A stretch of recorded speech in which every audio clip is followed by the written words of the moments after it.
Everybody who has worked on this case has gone home and cried. The lead prosecutor in the Ruby Franke case tells all, speaking with Law and Crime for the first time since these chilling videos were made public.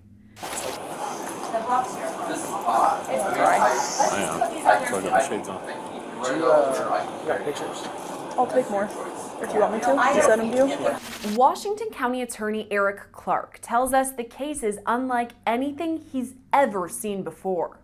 What began with showing videos of what seemed to be like a picture-perfect family in 2015 ended with homemade recordings resembling something out of a horror thriller movie. A 12-year-old son who managed to free himself from the tapes binding him and escape was able to call for help, putting an end to the horror unfolding in that house. And just when we thought we have seen the worst, prosecutors now reveal a chilling diary detailing the extent of the abuse suffered by the children in exchange for views. The thing is, behind the smiles and letters you see, sometimes lie shocking secrets.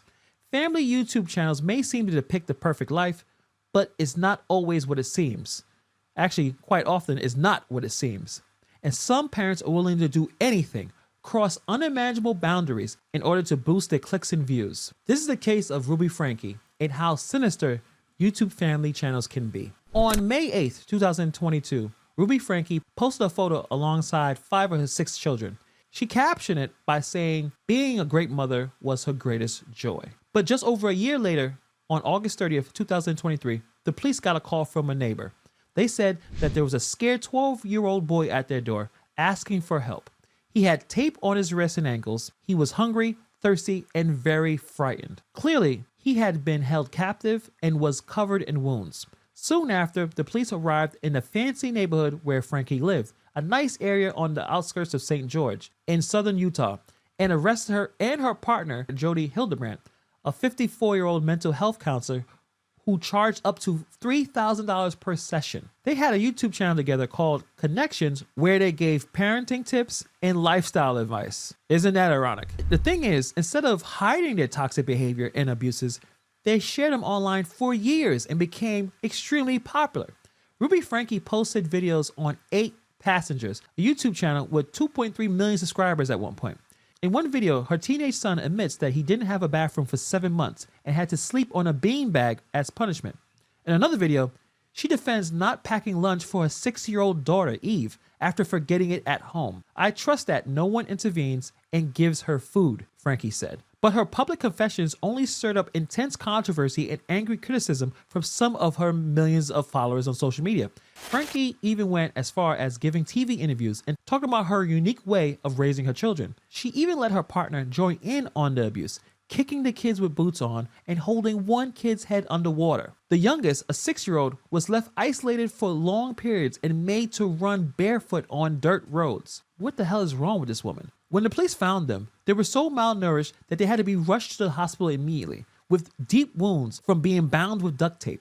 The 9-year-old had scratches all over her arms and bruise marks all over her ankles. Franke claimed that she fell into a deep state of paranoia and hallucinations for 4 years. She believed in the world controlled by dark forces like the police, government agencies, brainwashing people, and lying church members committing impure acts. You know, instead of the impure acts of her abusing her children. She said this mental state led her to abuse her own children, and now prosecutors handling the case have released diary entries describing the extent of the abuse Franke inflicted on her 6 children. In her writings, Franke repeatedly insisted that her son was possessed by a demon. On July 11, 2023, Franke wrote, R was supposed to stand in the sun with his sun hat. He is defiant, or should I say his demon stays in the shade. I push R into the sun. R comes back. I come back with a cactus poker. When I poke his back to get in the sun, R doesn't even flinch. I poke him in the neck.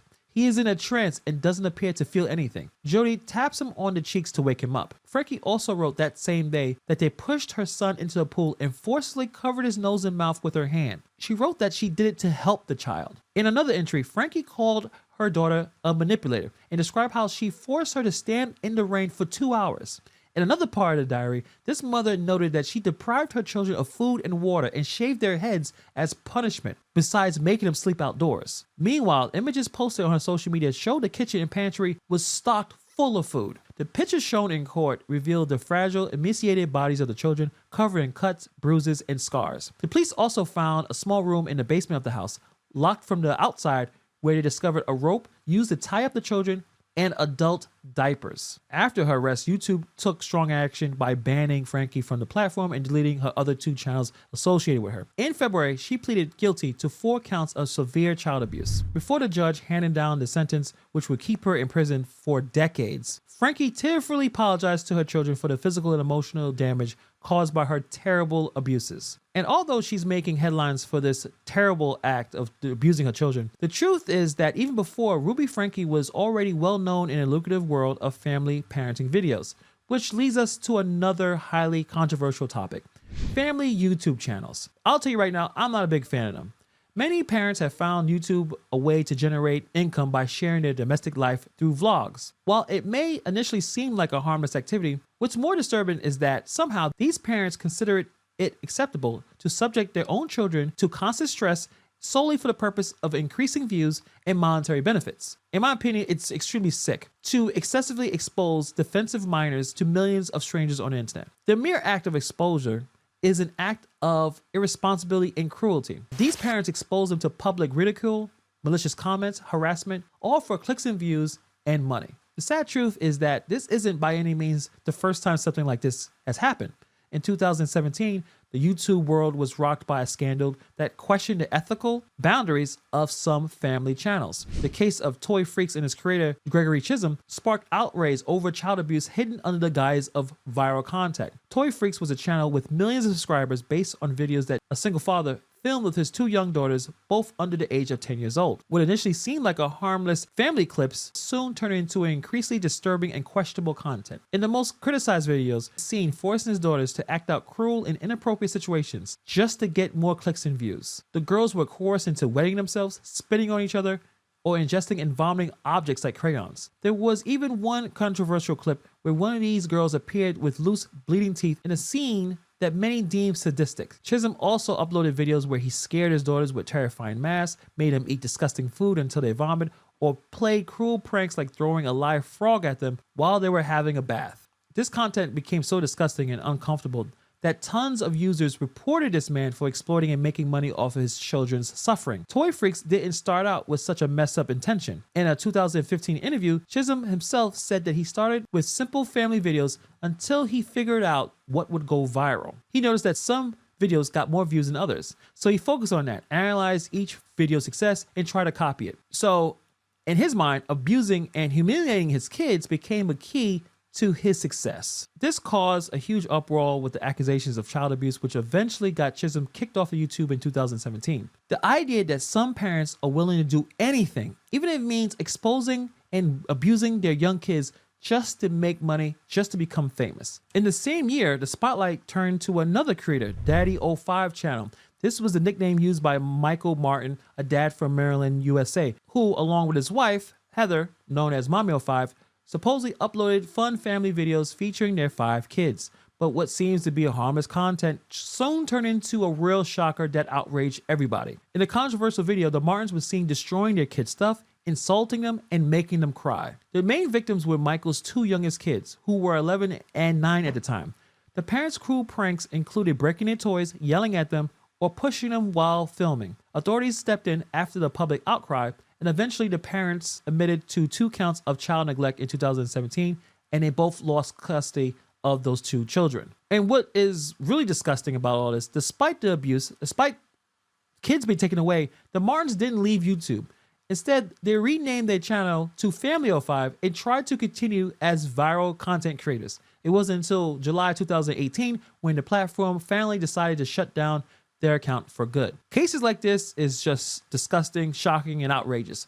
Ruby Franke's case takes the lead in disgusting perversion and neglect and nastiness. But sadly, they're just the tip of the iceberg of a much bigger problem: the hidden exploitation of minors for the sake of making money from their online exposure. While many find these family channels appealing because of the supposed fun activities involving children, we often overlook the negative impact that constant media exposure from such a young age can have on them. Think about it. There's tons of cases of child actors who spend their whole lives very early being on TV, and we see how those things end up. They were exploited. Most of those situations did not end well. So how far are some YouTube parents willing to go for some views and some money? Is success worth risking their child's well-being? Hopefully cases like these make people think about the consequences of exploiting kids on YouTube. Let me know what your thoughts. Put in the comments below what you guys think about YouTube family channels in general. I'll be checking out your comments.